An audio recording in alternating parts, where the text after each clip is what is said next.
teman-teman jangan menyerah, berjuang bareng-bareng. Kalau capek, boleh rehat sejenak, tapi jangan pernah nyerah.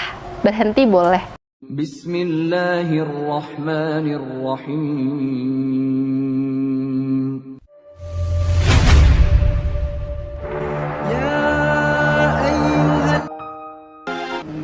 Bismillahirrahmanirrahim. Assalamualaikum warahmatullahi wabarakatuh semuanya.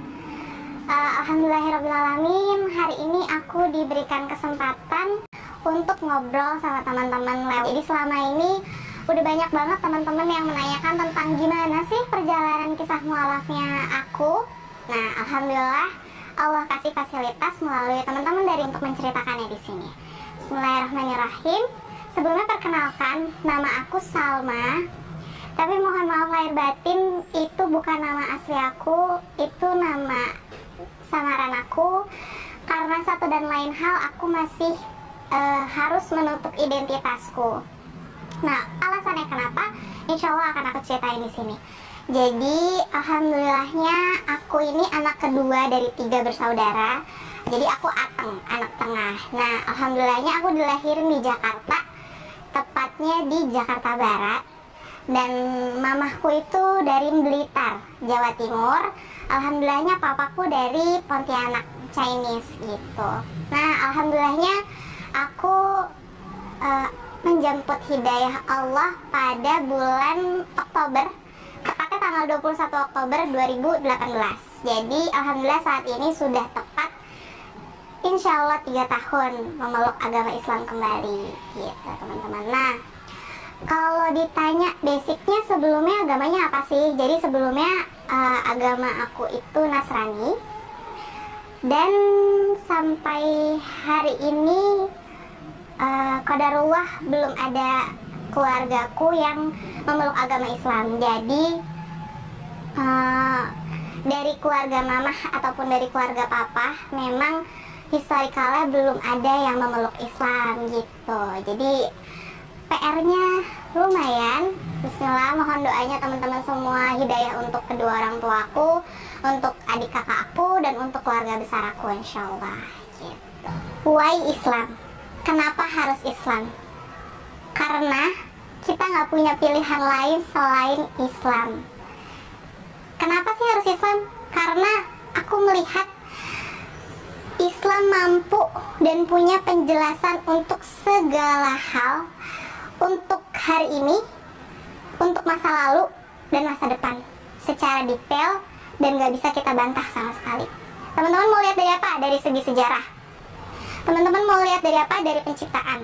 Teman-teman mau lihat tentang masa yang akan datang. Lebih baik teman-teman meyakini sekarang daripada teman-teman mengetahuinya nanti di masa depan dan teman-teman udah gak bisa ngerubah kondisi teman-teman lagi karena teman-teman nggak punya pilihan. Jadi logikanya ya nggak ada ruginya teman-teman meyakini hal itu sekarang, tiba-tiba di akhirat ternyata itu berbeda dengan yang kita yakini sekarang, daripada kita baru mengetahui kebenaran yang kita yakini saat ini benar tapi kita baru tahunya di akhirat dan kita udah nggak bisa ganti pilihan kita lagi. Islam itu untuk orang-orang yang berpikir. Hidayah itu pilihan dan takdir Allah. Jadi kalau ditanya kita nggak dikasih hidayah nih, enggak. Kalau seandainya teman-teman mau mikir dari proses teman-teman berdiri, dari proses teman-teman tidur, proses teman-teman bangun, kita aja nggak bisa ngatur detak jantung kita mau kayak gimana. Kita aja nggak bisa ngatur pompaan darah kita mau kayak gimana. Kalau itu nggak ada yang ngatur, terus gimana caranya itu bekerja? Terus misalnya matahari terbit dari barat, terbenamnya di timur. Kalau misalnya itu nggak ada yang ngeciptain, atau misalnya matahari terbitnya dari selatan kek, terbenamnya dari tenggara kek, apa yang akan kejadian?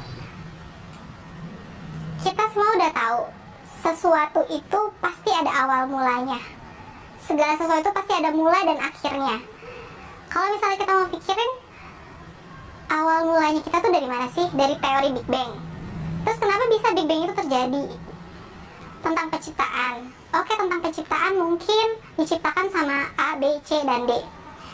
Apakah teman-teman yakin bahwa memang itu yang menciptakan? Apa pembuktiannya? Kalau misalnya ditanya Al-Quran, Al-Quran salah satu buktinya.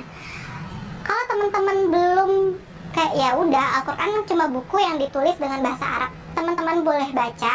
Di dalam Al-Quran tuh terkandung banyak banget hal teori yang sudah dibuktikan secara sains. Salah satunya tentang janin, bentuk janin yang berbentuk seperti lintah.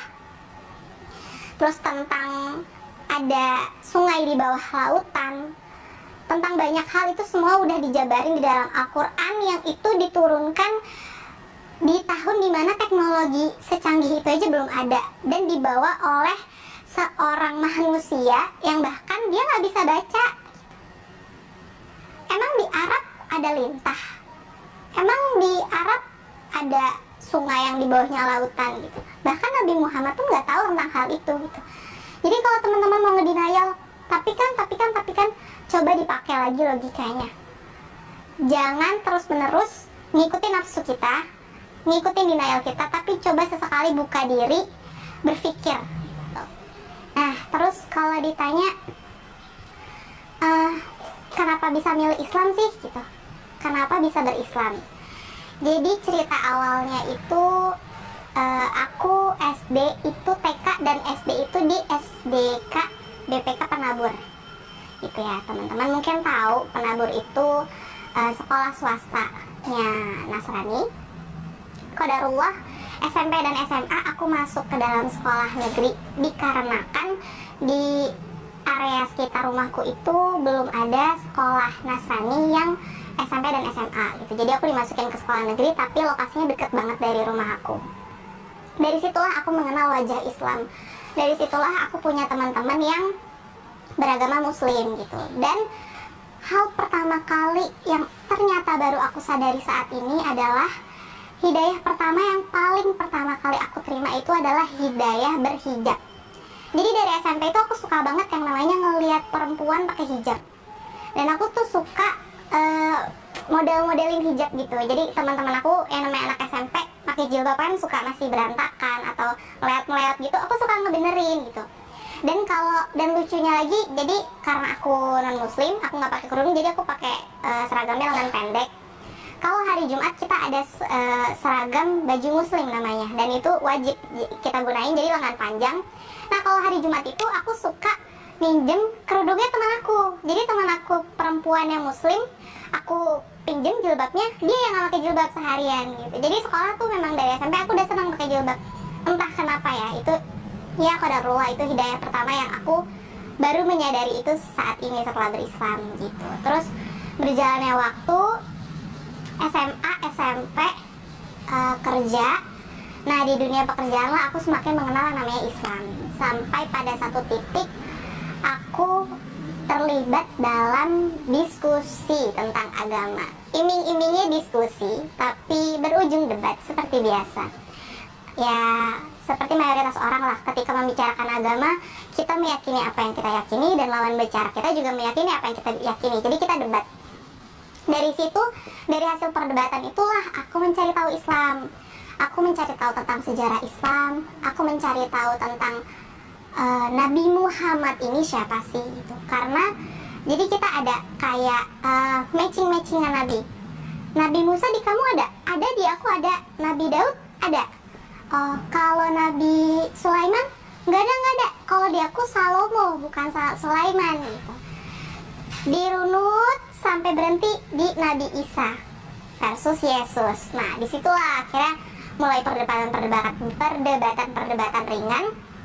Dan setelah Nabi Isa atau Yesus itu melanjut ke Nabi Muhammad, yang dimana kondisinya aku tidak mengenal sama sekali sosok Nabi Muhammad ini gitu. Jadi dari situlah aku mencari tahu tentang Nabi Muhammad. Aku mencari tahu tentang kisah para sahabat yang membersamai perjuangan Nabi Muhammad. Dari situ aku mencari tahu. Terus qadarullahnya ini teman aku memperkenalkan aku dengan beberapa ustadz. Ada ustadz yang dulunya Nasrani, akhirnya menjadi seorang muslim dan jadi seorang pendakwah yang hebat, masya Allah. Terus aku juga dikasih link YouTube-nya Ustadz Hanan Attaqi. Nah, alhamdulillah itulah titik balik aku mulai membuka diri aku terhadap Islam. Jadi aku nontonin YouTube-nya Ustadz Hanan Attaqi. Kan itu aku lagi zaman-zamannya galau-galau anak muda gitu ya. Sedangkan Ustadz Hanan tuh kan kayak materinya tentang cinta-cintaan, gagal move on, udah putusin aja, nikah dan lain-lainnya. Nah, di situ aku terpacu buat akhirnya aku nonton. Terus kayak asik banget nih Ustadz kayak gini gitu. Dan materinya masuk ke aku. Dan secara tidak sadar Ustadz Hanan berhasil menanamkan kecintaan aku dan kesadaran aku bahwa ternyata Allah itu sayang banget loh sama kita. Nabi Muhammad tuh semerindukan itu loh sama kita, umatnya yang gak pernah bertemu ataupun melihat dia sebelumnya. Dari situlah aku mulai tersentuh hatinya. Tapi aku masih ngedenial sampai pada akhirnya aku masih balik lagi ke gereja. Aku mencari kebenaran lagi sampai ada di titik dimana oke, aku deal-dealan sama diri aku. Aku mengimani bahwa aku memiliki pencipta. Aku mengimani bahwa dunia ini ada yang menciptakan. Tapi siapa penciptanya, itu terserah. Karena aku bingung gitu. Abu-abu. Aku masuk ke gereja, hati akunya nggak ada. Tapi di Islam aku juga masih ragu gitu. Sering berjalannya waktu, aku belajar huruf hijaiyah. Aku belajar Iqra 1 sendiri.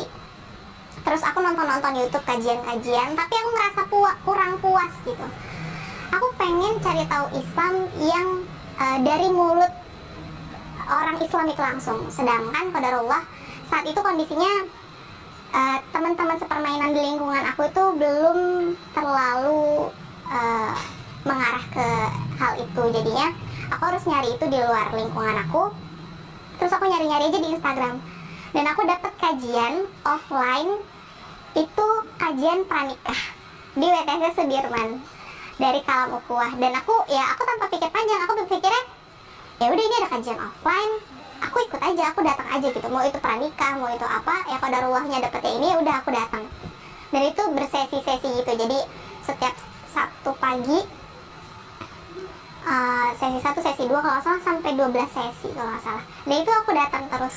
Jadi kalau bisa dikatakan aku belajar Islam dari kajian pranikah, iya, aku mengakui itu iya. Jadi kalau dikatakan aku dapat hidayah, salah satu wasilah hidayahku dari kajian pranikah, iya. Makanya teman-teman nih yang udah berislam, apalagi yang udah mau bersiap-siap untuk menikah, jangan pernah ragu untuk ikut kajian pranikah. Karena bahkan ada teman-teman kita yang belum muslim belajar Islam dari kajian pranikah. Jadi jangan pernah menutup diri pengen belajar Islam dari mana ya, dari manapun. Even kita cuma keluar bangun pagi, melek ngelihat seluruh tubuh kita, atau kita keluar ngelihat langit, ngelihat burung, ngelihat tanaman yang bisa berfotosintesis, itu juga ada hidayahnya Allah gitu. Nah terus dari kajian pranikah itu, alhamdulillahnya Allah rezekikan aku untuk ikut kajian offline-nya Ustadz Hanan Attaqi di Ramadan 2018. Jadi aku tuh udah pengen banget ikut kajian offline Ustadz Hanan Attaqi. Tapi kan qadarullahnya Ustadz Hanan waktu itu cuma mengadakan kajian di Masjid Al-Fatih Bandung setiap Rabu malam. Dan saat itu aku masih kerja, jadinya ya belum bisa untuk datang kajian offline. Alhamdulillahnya bulan puasa ada ngabuburit offline sama Ustadz Hanan Attaqi di Jakarta Selatan. Aku langsung datang tuh. Dan di situ aku pakai hijab. Sebelumnya aku memang udah beberapa kali pakai hijab, tapi entah kenapa di situ atmosfernya beda banget. Jadi aku datang ke sana, aku pakai hijab, aku minjem semuanya. OTD-nya aku minjem dari atas sampai bawah.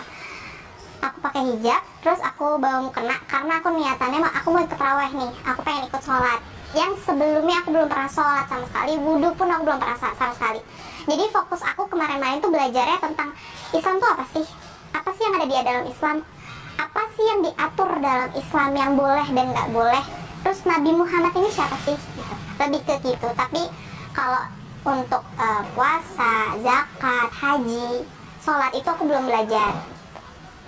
Terus Pada saat itu aku datang didampingin sama teman aku, ada namanya Bella Anggra ini. Halo, assalamualaikum Bella kalau nonton. Jadi waktu itu aku ditemenin sama dia. Terus aku tersentuh satu hal pas aku datang ke sana, kita mau wudhu, kan ada keran berjejer gitu ya untuk wudhunya para laki-laki. Terus aku bilang, ini wudhu perempuan di mana?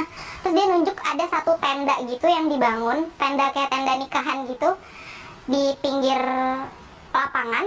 Nah ternyata perempuan tuh di situ wudhunya. Jadi dibikinin tenda, terus dalamnya cuman keran sebaris. Aku langsung amazed kayak, ini Islam kenapa sebegininya gitu? Kenapa menjaga wanitanya tuh se-sweet ini gitu? Pada saat itu aku ngeliatnya ini sweet banget. Perempuan mau wudhu pun wudhu paling cuma buka sampai sini gitu, maksudnya cuma sedikit yang terbuka, tapi dijaga ini sampai serapet itu, sespesial itu, sampai effort ngebangunin tenda, ngeluarin biaya dan lain-lain. Disitulah pertama kalinya lagi aku tersentuh sama Islam, kayak ternyata dalam Islam tuh bukan cewek dipandang setengah mata kok. Ternyata justru cewek tuh istimewa banget, istimewain banget sama Islam, dijagain sebegitunya. Dari situlah aku mulai jatuh cinta lagi sama Islam. Setelah itu aku kaji, aku saat itu puasa. Jadi karena teman-teman aku banyak yang muslim, dan kalau bulan puasa kan kita banyak ya yang ikut buka puasa bersama, acara gitu-gitu. Nah memang kalau misalnya aku ikut acara buka puasa bersama, pasti hari itu aku ikutan puasa, tapi nggak sahur, cuman nggak makan, nggak minum dari bangun tidur sampai maghrib gitu. Jadi aku alhamdulillahnya nggak terlalu merasa berat untuk puasa. Terus aku ikut puasa, aku duduk di tempatnya perempuan, terus segerombolan perempuan gitu kan rame, baik, tapi aku nggak ada yang kenal kecuali Bella. Terus aku di deket sound system. Yang azan tuh waktu itu aku lupa antara Muzamil atau Ustadz Hanannya langsung, aku lupa. Aku pas azan berkumandang, aku minum air putih sambil ngedongak, dan wallahi itu adalah air minum termelegakan dan feel buka puasa terkeren seumur hidup yang pernah aku rasain. Itu aku pas neguk minum, aku ngedenger azan dari sound system persis di samping aku nangis, aku langsung gemeter, terus aku nangis, terus aku nunduk kayak, aku kenapa gitu, ada apa sama diri aku gitu. Aku udah pernah kok buka puasa dan pakai air putih atau pakai apapun, kenapa feelnya beda gitu, kenapa kali ini kayaknya hati aku kayak luluh lantah gitu. Terus aku diam, tiba-tiba ada teman-teman perempuan yang dari samping kanan kiri ngasih kurma, pokoknya sharing makanan. Di situ juga aku kayak merasa sweet lagi, kayak ini kok pada baik-baik banget sama aku gitu. Mungkin karena kondisinya aku lagi baper juga, jadi kayak kok mereka peduli banget sama aku, ngasih aku kurma, ngasih aku makanan gitu-gitu, berbagi lah ya. Mereka ramah-ramah gitu-gitu. Udah dari situ aku udah melayang-layang, karena kondisinya aku di hari itu dibuat mellow banget sama Islam.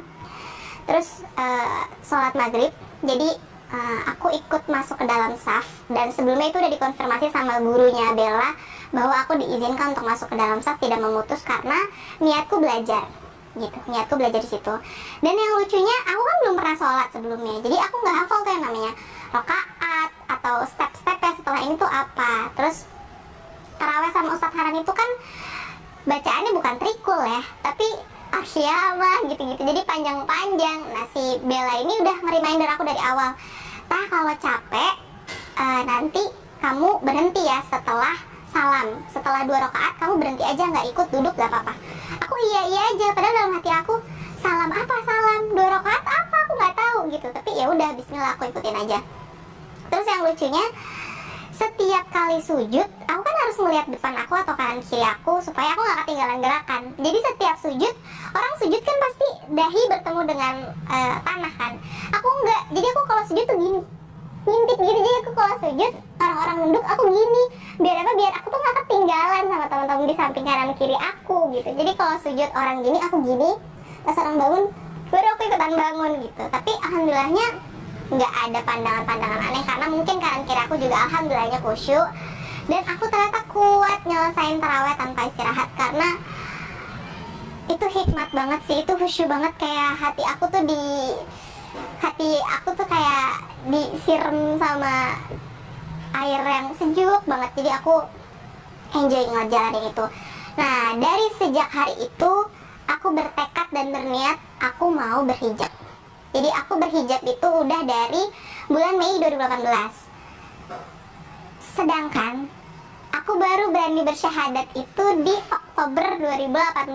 Jadi kondisinya saat itu aku udah mengimani Islam, aku udah meyakini Islam, tapi aku takut banget buat syahadat karena aku mikirin mau papaku gimana. Jadi sejak Mei itu aku udah berhijab, tapi berhijabnya kalau main keluar atau makan sama teman-teman. Jadi kalau aku di kantor atau aku di rumah ya aku nggak pakai hijab gitu. Terus dari situ aku udah mikir nih, ya udah aku berislam tanpa syahadat deh gitu. Jadi aku ngaji, aku ikut kajian ke Jakarta, ke sana ke sini. Aku belajar baca Al-Quran, pokoknya segala macem, ngafalin surat-surat pendek. Tapi aku nggak mau syahadat. Aku nggak mau syahadat dan otomatis aku nggak sholat gitu. Aku ngejalanin itu beberapa bulan sampai pada akhirnya aku ikut kajian pranikah lagi di Sudirman itu. Aku lupa sesi keberapanya. Dan bintang tamunya itu Ratu Anandita. Qadarullah ya, hidayah ada di mana-mana, beneran. Tiba-tiba Kak Ratu Anandita bilang sama aku, Kak Ratu Anandita bilang dalam kajian itu, kita nggak pernah tahu kapan kita akan meninggal, kita lagi ngapain, dan kondisi kita tuh lagi seperti apa. Pas ngedenger kayak gitu, kayak aku kayak sambil geledek, aku langsung gemeteran, aku nangis. Itu kayak nge-reminder aku bahwa, hey, jangan kasihkan belajar, kapan syahadatnya gitu. Kamu tetap harus berakad gitu. Di situ aku langsung, mungkin kalau kata orang hidup kita baru akan berarti kalau kita takut akan mati dan mengingat mati. Di situ aku takut banget sama mati. Aku baru selesai kajian, aku pulang nih mau nyebrang naik ke stasiun KRL aja aku kayak nenek-nenek mau nyebrang. Takut, bener-bener takut banget. Aku takut kesambar mobil atau motor, aku takut banget mati. Dari situ aku takut banget mati karena aku menyadari aku belum syahadat nih gitu. Ini gimana nih pertanggungjawabannya, aku statusnya apa nih saat ini gitu. Kalau aku meninggal, Allah terima aku apa enggak sebagai umatnya. Tapi lagi-lagi otaknya masih ngedenial, jadi aku masih belum mau syahadat pada saat itu. Terus berjalannya waktu aku sharing sama salah satu teman kantor aku, karena dia tuh kondisinya tahu aku lagi belajar Islam. Dia nanya, ada masalah apa? Kenapa belum syahadat? Faktor internal atau eksternal? Terus disitulah dia akhirnya memberikan pengertian sama aku, Islam itu punya banyak kemudahan, banyak banget kemudahan. Jadi kamu jangan pernah khawatir, takut memeluk Islam terus kamu jadi susah. Terus aku bilang, tapi aku takut sama keluarga aku kalau aku mengakui bahwa aku udah berislam. Ya sudah, perbedaannya besar ketika kamu sudah bersyahadat, tapi kamu menyembunyikan itu dari keluarga kamu, atau kamu tidak bersyahadat sama sekali, tapi kamu masih belajar dan tetap nyembunyiin dari keluarga kamu. Pahala belajar kamu nggak dihitung. Pun kalau mati, Allahualam kamu kemana nih arahnya, diakuin atau enggaknya. Sedangkan kalau kamu bersyahadat, semua amal soleh kamu, semua lelah kamu dalam belajar dihitung pahala. Dan dosa-dosa kamu di masa lalu dihapuskan semuanya. Wah, gimana nggak tergiur coba ngedengar perkataan kayak gitu. Aku langsung, sekeren itu. Sekeren itukah, sebesar itukah powernya sebuah syahadat di dalam mata Islam. Terus dari situlah akhirnya aku menekatkan diri. Aku pulang kerja di jalanan, aku ngobrol sama diri aku sendiri. Aku bilang, oke, bismillah, aku mau syahadat. Aku harus syahadat dalam waktu dekat ini. Tapi di jalanan aku mikir lagi, aku syahadat sama siapa? Aku tahu sih caranya, maksudnya mengucapkan 2 kalimat syahadat, tapi syarat sahnya itu seperti apa dalam Islam. Dan aku belum punya kenalan ustadz atau ustazah di daerah aku tinggal gitu. Jadi aku nanya kayak gitu. Terus pas aku nyampe rumah, aku buka Instagram. Allahualam bishawab. Itu aku buka Instagram, tiba-tiba di beranda muncul flyer undangan kajian Ustadz Hanan Ataki di Bekasi offline. Masya Allah, itu aku langsung merinding, aku nangis, aku sujud aku sujud, aku nangis, aku bilang makasih sama Allah. Karena ternyata Allah tahu aku tuh pengen syahadat. Allah tahu aku bingung mau syahadat sama siapa, dan Allah tahu aku bakal seneng banget kalau aku bisa syahadat sama ustadz yang selama ini aku dengerin lewat YouTube. Nah itu lokasinya deket di Bekasi, di dekat rumah aku gitu. Itu aku langsung kayak orang dikasih hadiah yang kita bahkan nggak pernah expect itu. Kita nggak pernah mikirin hal itu sama sekali, tiba dikasih hadiah segede itu. Aku baru niat udah dikayak sama Allah gitu.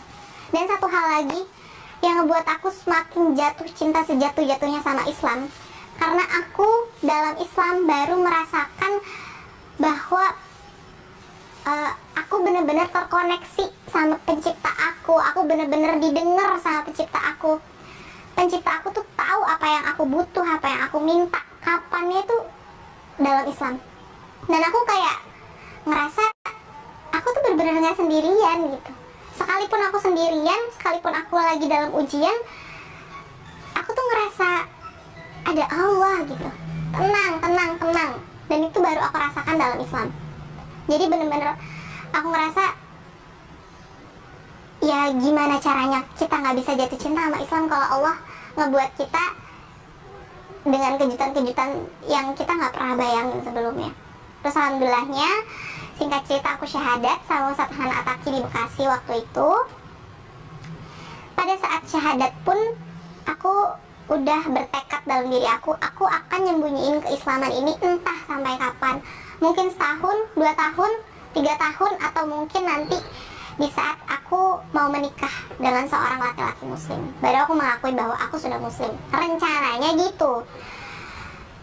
Qadarullah, cuman butuh 3 minggu Allah kasih aku keberanian untuk ngomong sama orang tua aku, untuk jujur bahwa aku sudah muslim. Wallahi, kalau disuruh ngulangin momen itu lagi, aku gak akan mau, aku gak akan berani. Karena bener-bener kalau ditanya, kok bisa sih? Karena beberapa mualaf yang sampai saat ini masih nyembunyiin keislamannya sering nanya sama aku, gimana sih caranya terbuka, gimana sih waktu ngomong sama orang tua, gimana sih caranya berani ngomong sama orang tua. Serius teman-teman, itu bukan datang dari kita. Rasa keberanian itu benar-benar datangnya dari Allah, dan nggak bisa dijelasin kenapanya. Jadi nggak bisa dijelasin kenapa bisa tiba-tiba berani. Apa malamnya abis nonton film action kah? Atau abis ngedengar cerita tentang mualaf kah? Atau apa? Nggak ada, literally nggak ada. Tiba-tiba bangun tidur tuh punya keberanian untuk ngomong sama orang tua, untuk terbuka bahwa aku sudah muslim dan aku memilih Allah sebagai Tuhanku. Jadi ya kalau ditanya gimana caranya, ikutin aja kata hati. Di saat kamu merasa berani untuk ngomong, please ikutin rasa itu, bismillah, ngomong. Jangan ditahan-tahan. Karena itu mungkin salah satu bantuan dari Allah ngasih kita rasa berani dalam diri kita. Terus aku bilang sama mamaku, harusnya hari Kamis, tapi qadarullah ada satu dan lain hal akhirnya kepending sampai hari Jumat.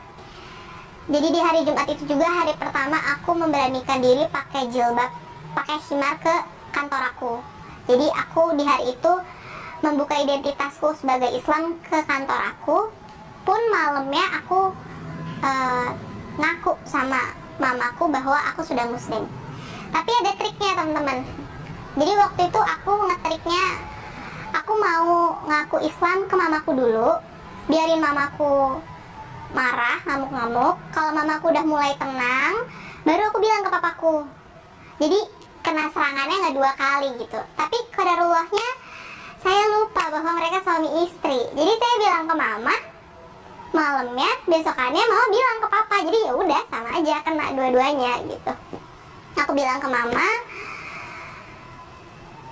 ya kalau ditanya reaksi mama kayak gimana, bayangin aja deh teman-teman, pindah agama, nauzubillah, terus ngaku sama orang tua. Dan kondisinya di keluarga besar, di silsilah tuh belum pernah ada yang menggenggam agama itu. Dan memang agama itu tuh yang paling di anti dari keluarga besar mama ataupun papa. Jadi kan lumayan ya. Di situ akhirnya aku ngaku. hari Sabtunya aku disidang sama mama papa. Ahadnya mama ngundang seorang pendeta suami istri dari gereja aku yang notabene dulunya muslim, terus dia memilih Nasrani dan jadi pendeta suami istri gitu. Jadi Ahad itu aku diketemuin sama dia, tapi mamaku bilang, ya udah besok kamu ketemu sama pendeta. Ini pendeta udah paham sama Al-Quran dan dia memilih Alkitab gitu. Aku deg-degan dong, ya Allah gimana nih, aku Al-Fatihah aja belum hafal, artinya baca Al-Quran apalagi. Yang aku khawatirin, kalau misalnya pendeta ini ngomongin kecacatan Al-Quran, itu otomatis aku pasti goyang gitu. Pasti aku langsung goyah karena pedoman aku saat ini Al-Quran gitu. Tapi kalau pendeta ini mau ngomong tentang Alkitab, mau ngebedah Alkitab, mau kayak gimana, aku nggak akan, udah insya Allah nggak akan tergoyangkan, karena ya itu udah bukan sesuatu yang aku pahami dan aku percaya gitu. Terus aku Sabtu malamnya aku sempat kontak Coach Stephen Indra Wibowo, alhamdulillah Mualaf Center Indonesia. Pada saat aku belajar Islam dan baru mulai belajar Islam, mereka mensupport dan membersamai aku terus menerus. Terus Coach Stephen menganjurkan untuk aku didampingi sama temen dari MCI gitu. Tapi lagi-lagi aku berpikir ini kondisinya mau diketemuinnya di rumah aku. Aku khawatirnya bakalan rame, terus mengundang perhatian tetangga-tetangga aku gitu. Dan aku lebih mikirin ke hati orang tua aku sih gitu. Jadi yaudah bismillah, aku mau hadapin ini sendiri sama minta pertolongan Allah. Udah bismillah. Ahad itu mereka datang ba'da asar mereka datang, mereka mulai tanya jawab, mulai indoktrinisasi aku. Terus mereka nyuruh aku untuk buka Alkitab dan baca Alkitab lagi, karena aku menganggap itu sudah hanya sebuah buku yang sudah banyak direvisi sama orang. Jadi ya udah nggak masalah, aku ambil Alkitab, aku baca. Tapi kalau dia konteksnya minta untuk pegang Al-Quran, itu akan aku larang. Alhamdulillahnya itu nggak kejadian. Itu dia ngobrol sama istrinya sampai jam 9 atau setengah 9 malam. Nah itu alhamdulillahnya di awal kita sharing, dia langsung menjawab pertanyaan terbesar yang pengen aku tanyain. Kenapa dia bisa keluar dari Islam? Jadi dia menjawab, karena dia merasa syariat Islam itu berat banget. Kita harus puasa 30 hari full untuk laki-laki. Harus sholat 5 waktu dalam sehari. Sedangkan dalam Nasrani, cukup kamu mengimani aku, maka kamu akan selamat. Wah, itu kayak dapat jalur VIP kan? Udah langsung convert. Pas aku ngedenger kayak gitu, ya oke, silakan kamu ngomong, aku tidak akan mendengarkan apapun yang kamu ucapkan. Jadi ya udah, dia ngoceh sampai setengah 9 dan aku ya udah gitu. Tidak ada yang aku dengarkan. Tapi aku tetap berusaha untuk bersikap baik, karena di kanan kiri aku ada adik aku, ada kakak aku, ada mama papa aku. Jadi aku lebih menghargai mereka yang sudah dipanggil oleh keluarga aku gitu, bukan karena beliau. Terus ya udah berjalan seperti itu. Udah selesai hari Seninnya, trik yang baru lagi mamaku coba. Panggil pendeta udah.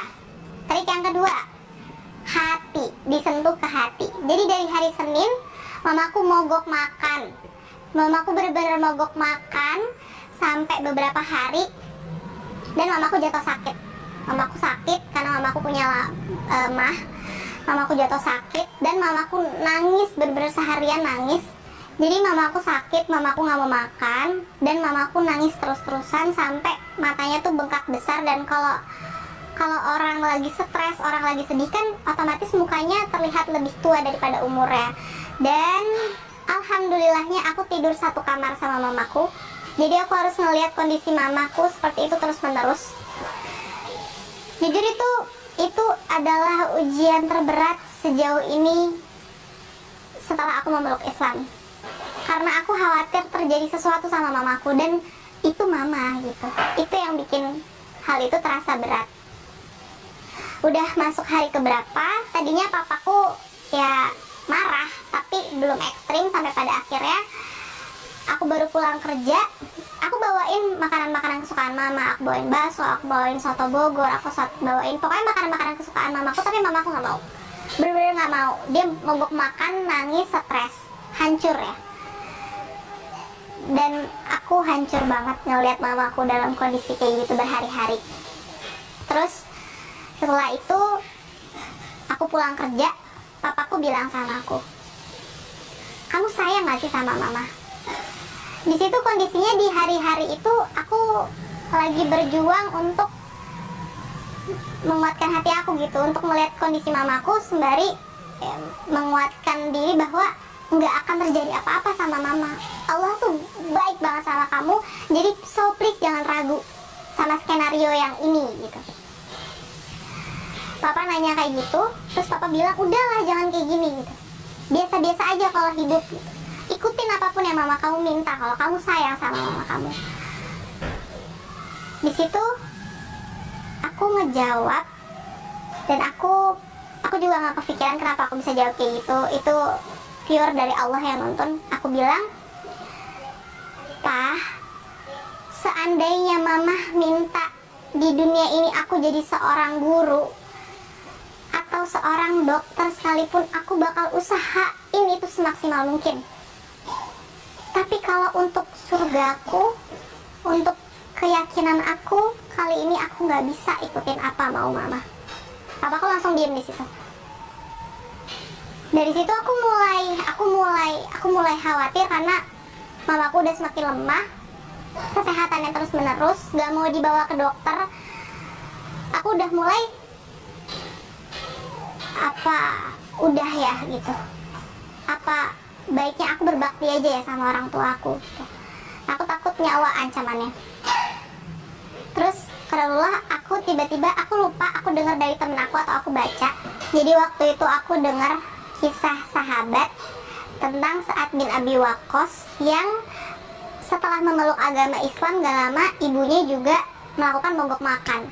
Wah, di situ aku berasa kayak aku udah mau nyerah, bener-bener udah kayak nggak ada pilihan lain, aku harus ngikutin mau mama. Pas aku baca cerita itu, aku kayak dikasih kekuatan sama Allah bahwa tenang, nggak akan terjadi apapun sama mama kamu, dan ini akan lewat. Skenario aku tuh nggak pernah ada yang buruk, jadi jangan pernah khawatir. Dari situ aku langsung oke, bismillah, kuat, bismillah. Dan mamaku dalam kondisi seperti itu kalau nggak salah sekitar 2 mingguan. Jadi setelah itu mamaku mulai mau makan, mulai mau beraktivitas lagi, tapi serangannya nggak berhenti di situ. Mamaku mulai mamaku mulai merayu aku untuk kembali dengan metode ya ditegor gitu, dengan intensitas yang cukup lama, dengan segala emosinya, segala kekecewaan ditumpah ruahkan, dan itu berlangsung 1,5 tahun mungkin gitu. Jadi aku tuh bilangnya sidang. Kalau mamaku datang ke aku ngajakin ngobrol, terus ya udah kayak gitu, itu aku nyebutnya sidang. Jadi dalam seminggu itu mungkin 2 hari sekali atau 3 hari sekali itu sidang itu pasti ada.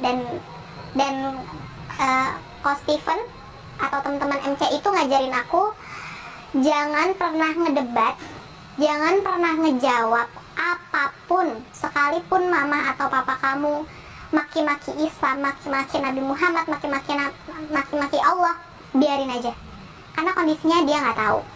Jangan ngeluarin dalil, apalagi berusaha untuk memahamkan apa yang kamu pahami, karena itu akan mental. Jadi kamu cukup diem, minta maaf, dan jawab kalau kamu ditanya. Jadi, dan itu cukup nano-nano rasanya gitu, karena aku bukan yang sabar seperti itu gitu. Jadi orang nih lagi jatuh cinta sejatuh-jatuhnya sama sesuatu, tiba-tiba harus menghadapi sesuatu yang dicintainya itu dicaci maki, difitnah, bahkan diucapkan sesuatu yang menyakiti hati kita, itu kan sulit ya menahan nafsu kita untuk enggak gitu. Tapi ya itulah Islam. Dan alhamdulillah itu berhasil Allah kasih kekuatan, Allah lapangkan sampai 1,5 tahun mulai berlalu. Aku ingat banget hari Jumat aku masih di sidang, tapi aku lupa itu bulan apa, tahun 2019, 2020, 2019, aku lupa. Hari Jumat aku masih di sidang, masih perang dingin gitu. Jadi seharian tuh pasti rumah aku disetelin lagu-lagu rohani, diajak gereja, didatengin sama A, B, C, D, dan lain sebagainya. Ya itu udah biasa, dikirimin video di WhatsApp atau gitu-gitu. Hari Jumat, Ahad pagi, jadi setiap Ahad tuh aku udah pagi-pagi tuh udah harus siap mental, karena setiap Ahad pagi tuh aku harus nyiapin mental karena harus menghadapi ajakan gerejanya mama gitu. Tiba-tiba Ahad itu enggak, Ahad pagi tuh beda banget. Aku lagi tiduran. Jadi setiap Ahad pagi tuh biasanya antara aku pergi olahraga, kabur, atau aku tidur, pura-pura tidur sepulus-pulusnya gitu. Aku tidur, terus tiba-tiba mamaku duduk di kasur aku. Terus mamaku ngebangunin aku dan mamaku bilang, "Ci, ternyata kamu udah gede ya, gitu. Maafin mama, dan mama terima keputusan kamu." Itu aku langsung duduk, aku kayak, ini mimpi atau bukan sih gitu. Ini aku masih tidur apa beneran? Karena kondisinya hari Jumat aku masih kena sidang gitu. Kenapa Jumat, Sabtu, Ahad cepet banget waktunya, dan aku nggak habis ngapa-ngapain, aku nggak habis nyuci genteng atau apa gitu, nggak ngelakuin apa-apa. Kenapa tiba-tiba kayak gitu. Terus mamaku minta maaf, mamaku meluk aku nangis, mamaku nangis. Terus mamaku bilang, "Ya udah, mama pergi gereja dulu ya." Oh enggak, mamaku bilang, "Ya udah, mama pergi ibadah dulu ya." Terus mamaku keluar. Asli, aku bilang maaf aja nggak bisa. Bener-bener aku nggak ngomong apa-apa, bener-bener cuma duduk, nangis, meluk, terus mamaku pergi. Ngomong hati-hatinya nggak bisa, bener-bener nggak bisa ngomong apapun. Terus mamaku pergi, aku langsung sujud, aku nangis sejadi-jadinya. Kayak Allah ya gitu. Yang mukalibul qulub itu udah hands up deh, udah bener-bener nggak ada obatnya. Nggak, kalau ditanya gimana caranya, gak tahu. Aku nggak habis nyuci genteng. Ingat teman-teman, aku nggak bisa ngapa-ngapain. Jadi kalau ditanya gimana caranya, aku juga nggak ngerti. Tapi ya lagi-lagi, yang namanya sebuah keimanan yang sudah dibangun menjadi pondasi dasar, nggak bisa semudah itu. Jadi sekalipun saat itu mamaku bilang sudah merelakan aku untuk memilih pilihan agama yang aku pilih saat ini, tapi ya tetap usaha-usaha untuk kembali lagi ke yang lalu masih sulit untuk sholat di rumah. Jadi aku sholat karena aku nggak punya space sendiri, aku tidurnya sama mamaku. Aku kalau sholat agak sulit, dan aku nggak berani nyimpan mukena atau sajadah di rumah. Jadi aku kalau sholat tuh pakai sweater, hoodie gitu, hoodie gombrong, pakai daster gombrong, pakai celana, pakai kaos kaki, terus hoodie-nya tuh aku jepit pakai jedai. Karena aku mikir kalau pakai jarum tetul, terus tiba-tiba ada something yang ngebuat aku harus buru-buru copot, kan takutnya ketusuk. Jadi aku pakai jedai. Udah pokoknya kayak gitu selama beberapa bulan. Aku lupa. Kalau ditanya nggak ada yang ngasih, banyak yang ngasih, tapi nggak berani disimpan di rumah dan apalagi dipakai gitu. Sekalipun keluarga aku kondisinya udah tahu gitu, aku udah muslim. Jadi aku kayak gitu. Terus aku sholatnya menclok gitu. Maksudnya aku nggak ada satu ruangan yang aku bisa sholat dengan tenang, khusyuk di situ tuh nggak bisa, karena lagi-lagi aku nggak punya space. Aku sholat subuh itu di depan WC.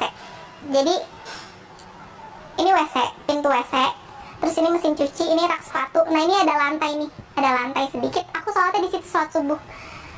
Alasnya ya baju yang habis dijemur gitu, baju bersih yang habis dijemur, aku pakai itu. Kalau ditanya kenapa harus sampai segitunya sih, kenapa harus itu? Karena cuma di posisi itu yang kalau misalnya ada orang yang bangun, aku bisa dengar suaranya, tapi aku bisa langsung kabur. karena harus lewatin pintu dapur dulu untuk sampai ke titik aku. Kalau aku di ruang tamu, ya kalau mama papaku ada yang keluar untuk ke toilet subuh-subuh kan langsung lihat dong ada aku lagi sholat gitu.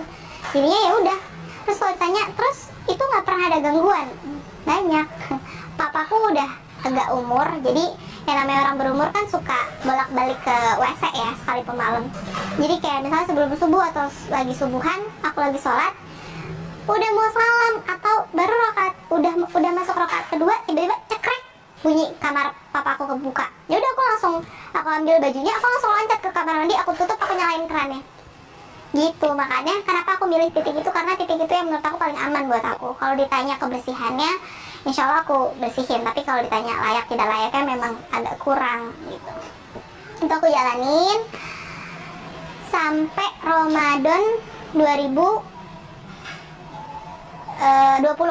ya, 2020.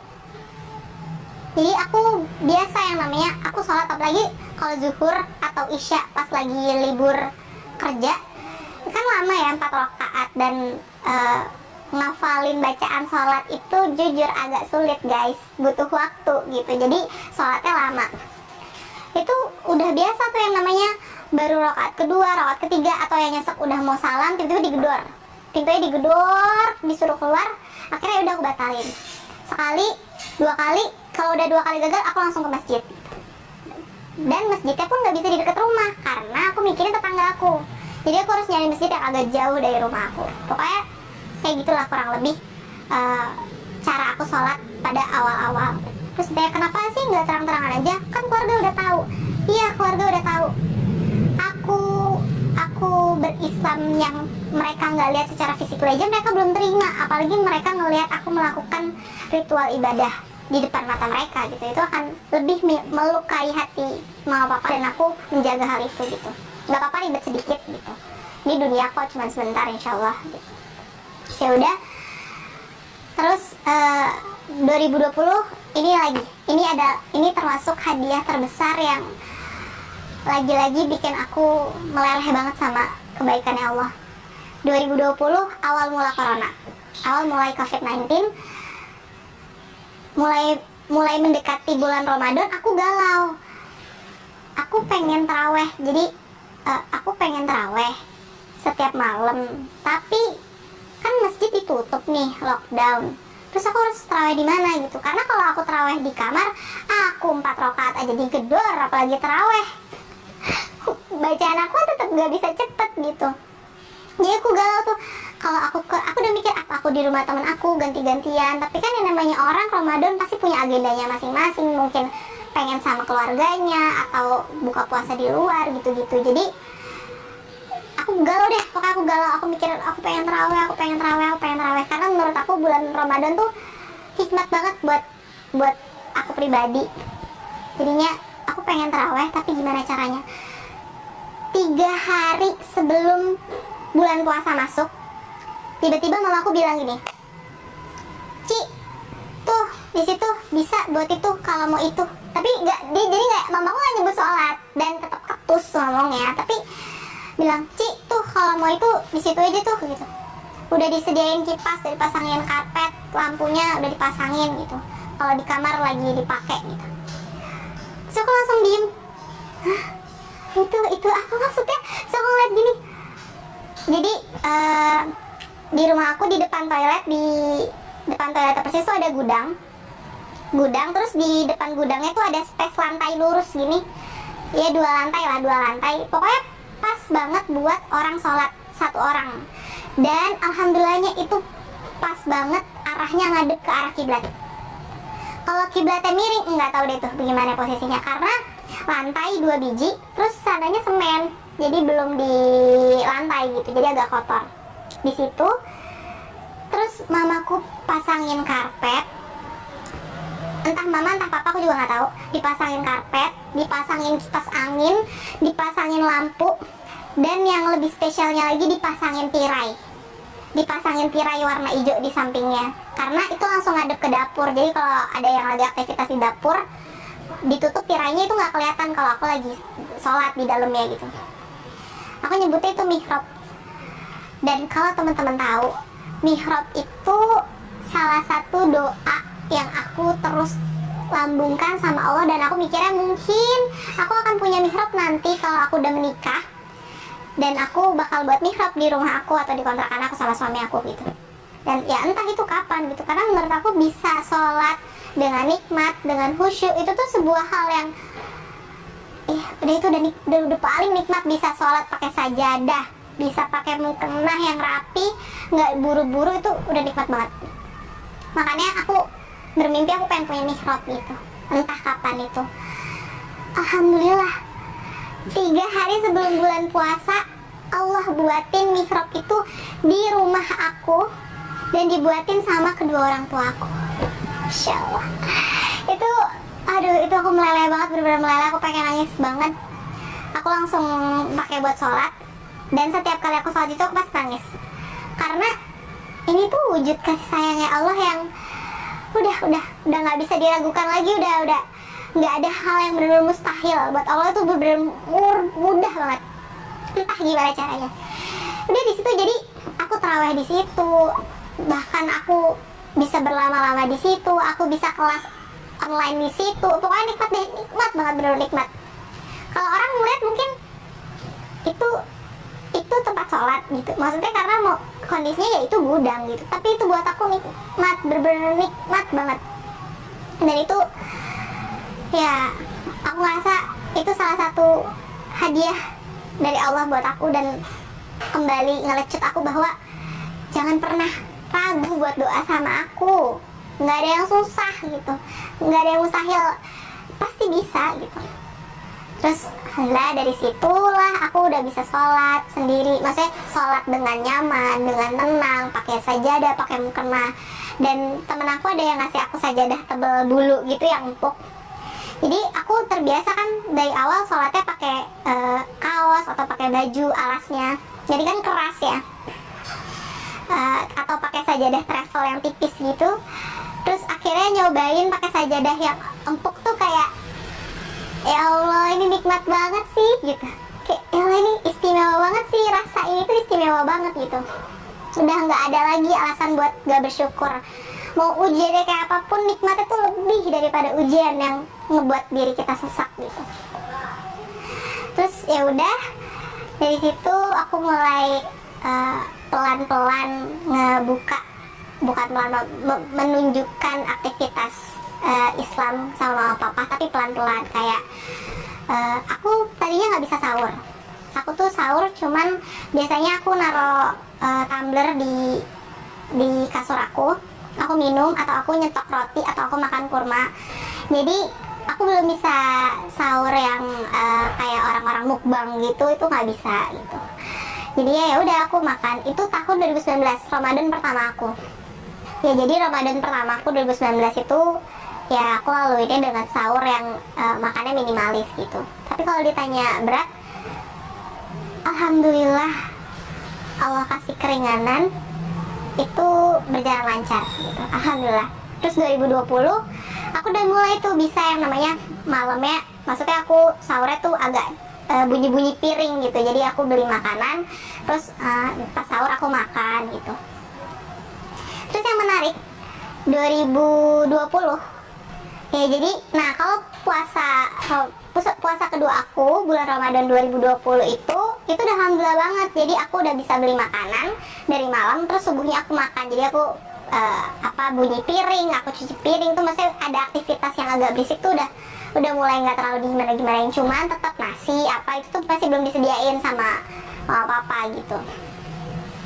Tapi di 2020 itu tiba-tiba ada satu hari sore-sore, jadi aku bawain mama kolak kesukaan mama yang itu cuma dijual di bulan puasa. Aku bawain, terus mama bilang, itu orang udah beli kolak gitu. Maksudnya tuh mamaku udah beliin aku bukaan buat aku buka, udah beliin aku kolak. Di situ aku langsung meleleh banget, kayak oh, Masya Allah, aku dibeliin takjil sama mamaku 2020 gitu. Udah tuh terus 2021-nya lagi, alhamdulillah itu lebih alhamdulillah lagi. Aku udah bisa masak, aku udah bisa mukbang, aku udah bisa, pokoknya heboh deh, tuh dapur udah heboh deh. Pokoknya 2021 tuh udah rame tuh, panci apa segala macem, udah bisa masak segala rupa. pas sahur ya. Dan 2021 mama papaku udah selalu menyisakan satu porsi nasi di Magicom buat aku, yang biasanya itu pasti dihabisin. Itu pasti disisain sama aku. Bahkan ada satu momen papaku mau makan malam, terus aku lagi di meja makan, terus papaku ngeliat di Magic Jar sisa satu porsi nasi, terus papaku bilang makan mie aja deh. Terus aku bilang nggak apa-apa papa, makan nasi aja gitu. Enggak, itu buat kamu sahur. Aku langsung Insya Allah gitu, udah sampai dipikirin segitunya gitu. Terus pernah aku waktu sahur cuman aku lupa pakai roti sama susu kalau nggak salah. Terus papaku kebangun ke toilet, terus papaku bilang beli nasi, beli lauk kalau sahur tuh gitu. Jadi papaku udah mulai peduli gitu sama hal-hal kayak gitu, dan itu benar-benar bikin aku meleleh banget. Udah nggak ada obat nih kayak gitu-gitu. Jadi teman-teman yang bisa sahur sama keluarganya, apalagi sama orang tuanya, makan makanan mukbang, apalagi banyak-banyak bersyukur. Gitu. Nah, aku jawab lagi pertanyaan di awal yang tadi, kenapa aku pakai nama samaran Salma dan kenapa aku nutup identitas aku. Jadi alhamdulillah ala kulli hal, sampai detik ini aku belum bisa menunjukkan identitas muslim secara fisikly, secara total. Jadi aku belum bisa berhijab, aku belum bisa pakai gamis, pakai rok di depan orang tua aku tuh belum bisa, apalagi keluarga besar aku gitu. Makanya aku masih harus menutup identitas aku. Tapi rasa jatuh cinta ini buat share tentang skenario kerennya Allah ini tuh udah menggebu-gebu. Jadi ya udah nggak apa-apa kita share, tapi tutup identitasnya gitu. Terus saat ini aktivitas aku mau bisnis guys. Aku mau buka usaha kuliner bakmi Chinese yang insya Allah halal.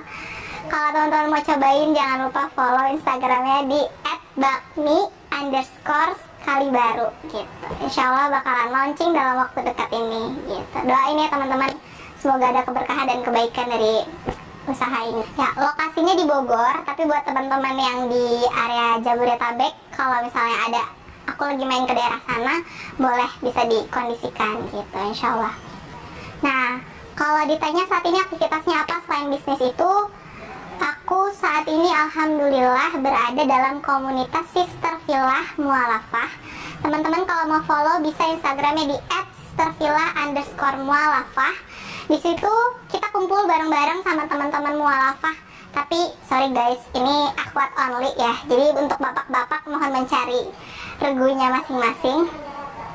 Kalau untuk cowok-cowok, oh iya, untuk cowok-cowok bisa masuk ke Terang Jakarta, atau teman-teman yang memang sudah muslim dari lahir tapi pengen belajar Islam yang chill, yang seru, yang fun, bisa ke @Terang Jakarta gitu. Nah, buat teman-teman nih yang mungkin masih struggle dalam menjaga identitas Islamnya, yang mungkin baru mualaf dan menutupi identitas dari keluarganya, atau galau dan lain sebagainya, atau yang baru banget mau belajar dan cari tahu ke Islam, jangan sungkan buat hubungin aku. Bisa lewat @sistervilla_mualafah itu. Kita bisa sharing-sharing, kita bisa ngobrol-ngobrol tentang pengalaman mualaf-mualaf yang lain buat semakin nguatin kita. Terus jangan pernah jauh-jauh dari Allah. Seberat apapun ujian, kita percaya itu tuh skenario terkerennya Allah yang bakal membuat kita lebih kuat dari sebelumnya gitu. Terus teman-teman misalnya, Kak, aku pengen belajar Islam, aku udah muslim dari lahir, tapi ya udah, kita sharing-sharing aja, kita kontekan. Tapi ingat ya guys, lagi-lagi akhwat only gitu. Terus buat teman-teman mungkin yang masih belajar dalam Islam, yang entah itu mualaf atau bukan, yang memang muslim dari lahir, jangan pernah berhenti belajar, karena belajar itu kewajiban kita. Jangan pernah berhenti belajar, jangan pernah berhenti mencari. Kalau aku bingung ngajinya sama siapa, ngajinya di mana, nggak ada waktunya, usahain jadiin skala prioritas tertinggi kita. Ntar insya Allah yang bakal fasilitasin kita gimana caranya, di mana, dan sama siapanya gitu. Terus teman-teman, kita berjuang bareng-bareng aja berat, apalagi sendiri. Jadi jangan pernah sendirian, cari temennya, cari lingkungannya, cari circle-nya untuk kita bisa istiqomah bareng-bareng, berjuang bareng-bareng, ngejar ridho dan surganya Allah gitu. Pesan buat mama papa, alhamdulillah Allah jadikan kita satu keluarga di dunia. Semoga suatu saat nanti kita bisa berjuang sama-sama di dunia buat jadi satu keluarga lagi di surganya Allah. Sama jangan lupa kalau aku pulang ke Cikarang, sediain satu porsi nasi di Magicom buat aku sahur ya. Maaf Pak. Nah segitu teman-teman untuk cerita aku hari ini tentang skenario kerennya Allah. Buat teman-teman yang mau diskusi, buat sharing, jangan sungkan lagi-lagi untuk komunikasi sama aku di sistervilla_mualafah. Semoga ada kebaikan, ada ibroh, ada hikmah yang bisa teman-teman ambil dari cerita aku hari ini. Mohon maaf lahir batin kalau ada perkataan yang kurang mengenakan untuk teman-teman dengar. Kurang lebihnya mohon maaf. Teman-teman jangan menyerah, berjuang bareng-bareng. Kalau capek, boleh rehat sejenak. Tapi jangan pernah nyerah, berhenti boleh. Nah, segitu dulu cerita dari aku. Wassalamualaikum warahmatullahi wabarakatuh.